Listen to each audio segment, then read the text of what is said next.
Olá, seja muito bem-vindo à plataforma Cevat Brasil. Imagine a seguinte situação: duas pessoas vão na feira e elas estão observando uma pessoa que está comprando ali de um feirante um DVD pirata.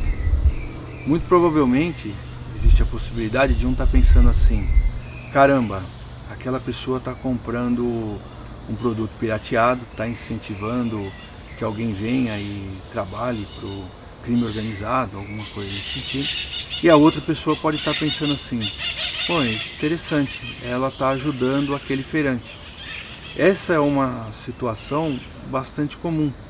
Como é que nós analisamos uma determinada situação que a gente está vivenciando? Agora, imagine que essas duas pessoas que estão vendo isso trabalhem dentro de uma mesma organização, trabalhem sobre uma mesma gestão e tenham que responder para o mesmo chefe.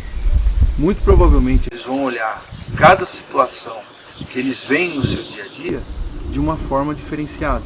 Então, imagina que você tem a possibilidade de entender com um pouco mais de profundidade como é que essas pessoas estabelecem esse tipo de análise, de pensamento, e começa a poder até aprofundar algumas outras coisas mais.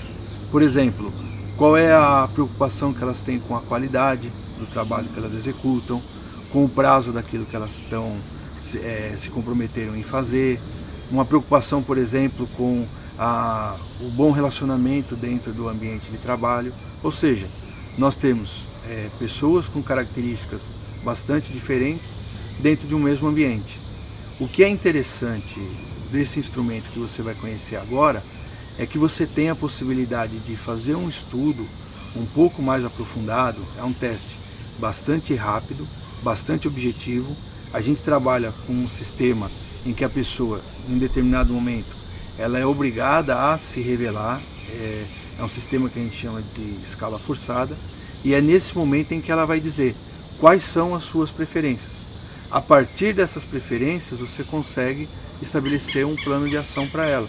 Você consegue entender um pouco mais e até alcançar um resultado superior.